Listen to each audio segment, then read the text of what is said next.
जी हाँ दोस्तों, एस वाले करियर पर में आप सभी लोगों का मैं स्वागत करता हूँ। दोस्तों, ये मेरा वीडियो लास्ट वीडियो कंकाल तंत्र का होगा। ये मेरा एक टॉपिक है कंकाल तंत्र का, वो कंप्लीट मैंने कर दिया। इसमें हम ये देखेंगे कंकाल तंत्र में कौन कौन से रोग होते हैं, और इसके बारे में जो लोग पहली बार वीडियो देख रहे हैं तो मैं आशा करूँगा कि आप पहले जाकर प्ले स्टोर में इसके पीछे वाली वीडियो ज़रूर देख लीजिएगा, तब आपको ज़्यादा समझ में आएगा। फिर भी ये रोग है, इसको तो पढ़ना ही पड़ेगा, तो देख लीजिएगा। गठिया या गाउट, कंकाल तंत्र में संबंधित रोग या रोग होने के कारण शरीर में क्या होता है कि उपस्थित रक्त में यूरिक अम्ल का स्तर बढ़ जाता है, जिससे इस पैर में बहुत ज्यादा दर्द होती है। इसको गठिया या गाउट कहते हैं। यह यूरिक अम्ल क्रिस्टलों के रूप में जोड़ों के आसपास जमा हो जाता है और असहनीय दर्द का कारण बन जाता है। गठिया को राजाओं की बीमारी कहते हैं तथा धनी लोगों की बीमारी इसको कहते हैं, क्योंकि राजा लोग जो होते थे कोई काम नहीं होता था, इसलिए उनको गठिया रोग हो जाता था। अब अर्थराइट्स, अर्थराइट्स किसे कहते हैं? कंकाल तंत्र की व्याधियों में से एक जोड़ी से संबंधित यह रोग है जिसमें हड्डियों को जोड़े अर्थात लिगामेंट के स्थान पर सूजन आ जाती है, जिससे त्वचा लाल हो जाता है तथा अक्सर जोड़ों में दर्द रहता है। ऑस्टियोमलेशिया रोग की बात करें, अस्थि मधुरता के बारे में चर्चा थोड़ा करें, तो वयस्कों की एवं बुजुर्गों में विटामिन डी की कमी से हड्डियां मुलायम होकर के विकृत या अनियमित आकार की होकर मुड़ जाती हैं, और यह हड्डियों में से प्रभावित रोग जो वयस्क बुजुर्गों को अपना शिकार बनाता है, ज्यादातर वयस्कों को बनाता है, बुजुर्गों को भी बनाता है। ऑस्टियोपाइरोसिस, ये विश्व में इस बीमारी में सबसे अधिक महिलाएं प्रभावित होती है। ऑस्टियोपाइरोसिस यह एक बढ़ती उम्र में से संबंधित कंकाल तंत्र की समस्या है, जिसमें महिलाओं की हड्डियों में छिद्र हो जाने से वो कमजोर हो जाती हैं, तो चोट या आघात की स्थिति उनके अस्थियों में टूटने की संभावना बनी रहती है। ऑस्टियोपाइरोसिस रोग निम्नलिखित तीन प्रमुख विषय वस्तु की कमी से होता है। पहला हार्मोन्स, विटामिन डी और कैनिज। तो एस्ट्रोजन, नारी विकास हार्मोन्स, ये की कमी से हो जाता है ये हार्मोन एस्ट्रोपाइरोसिस। विटामिन डी की कैल्शियम की कमी से हो जाता है, और खनिज खनिज यानी कैल्शियम मैग्नीशियम की कमी के कारण ये रोग हो जाता है महिलाओं में, ऑस्टियोपाइरोसिस। ऑस्टियोपाइरोसिस यही है, ठीक है। इसका उपचार क्या है? ऑस्टियोपाइरोसिस रोग का पता अस्थि खनिज यानी bone of mineral density BMD test द्वारा लगाया जाता है, जिसमें हड्डियों की में कैल्शियम या मैग्नीशियम जैसे खनिजों की मात्रा कम हो जाती है। आर्थोप्लास्टी, जी हाँ दोस्तों, आर्थोप्लास्टी की अगर हम बात करें, ये कौन सा रोग है? तो ये कूल्हे की जोड़ हिप जॉइंट के प्रतिस्थापन रिप्लेसमेंट के लिए की जाने वाली शल्य सर्जरी को आर्थोप्लास्टी कहा जाता है। इस चिकित्सा में आर्थराइटिस से प्रभावित होकर जोड़ा जैसे एस्टाबुलम फीमर के शीर्ष को बदला जाता है। नोट, संधि बनने वाले दो अस्थियों के मध्य एक द्रव जिसमें साइनल द्रव कहा जाता है, इसकी कमी से दोनों अस्थियों में रगड़ घर्षण रोगों से रोगी असहनीय दर्द होता है। इस अस्थि में आर्थोप्लास्टी एवं बेहतर विकल्प के रूप में सामने आता है। एक तरह सर्जरी है आर्थोप्लास्टी, ठीक है, ध्यान रखिएगा।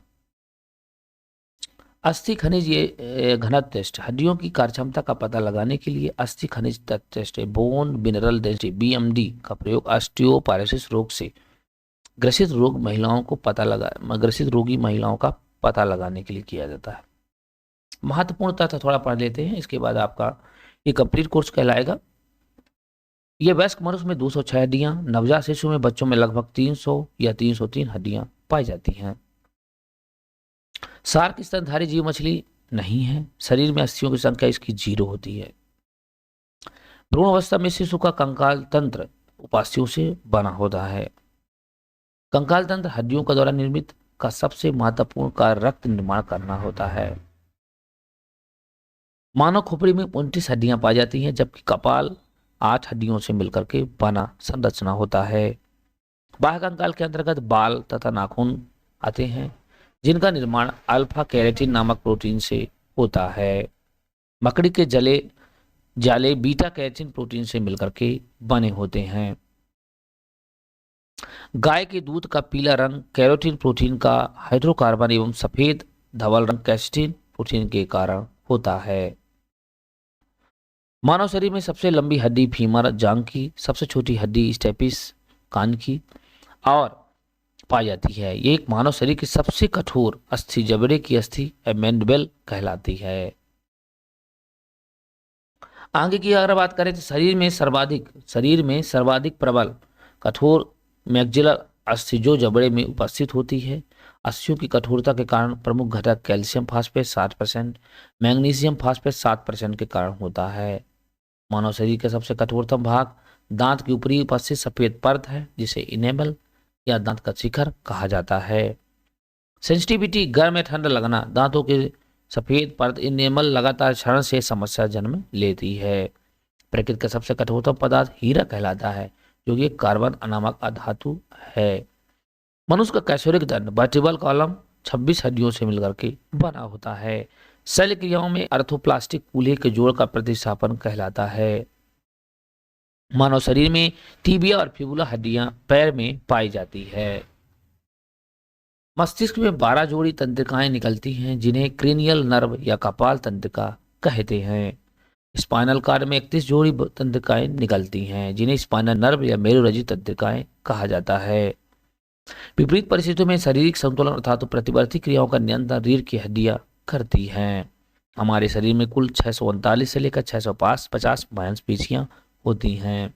हाथी के दांत अर्थात ऊपरी जबड़े के कृत्रिम दांत इंसाइजर जो पूरे जीवन भर वृद्धि करते हैं, जबकि उसमें जीवित कोशिकाएं पाई जाती हैं। किसी भी मांसपेशिया में संकुचनशील प्रोटीन एक्टिन, मायोसिन, मायोग्लोबिन पाया जाता है, जिसके कारण संकुचन शिथिलता होती है। सांप के दांत अर्थात जिनका दंत मैक्सिलरी बोन कहलाते हैं, जबकि मानव शरीर की सबसे कठोर अस्थियों में समानता प्रदर्शित करते हैं। मनुष्य में पाई जाने वाली लार ग्रंथियां सांप की विष ग्रंथि से समानता प्रदर्शित करती हैं। हार्वेसियल नालिका तंत्र स्तनधारियों की हड्डियों की विशेषता है। उड़ने वाली पक्षियों की हड्डी वलित हड्डियां या पेनिनुमल बोन कहलाती है। इसमें वायुरंध्र पाए जाते हैं जो उड़ने में सहायक होती हैं। हड्डियों से जुड़ा लिगामेंट तथा जबकि मांसपेशियों का हड्डी से जुड़ा टेंडन कहलाता है। आपको वीडियो कैसा लगा जरूर बताइए। तब तक के लिए जय हिंद, जय भारत। थैंक यू दोस्तों।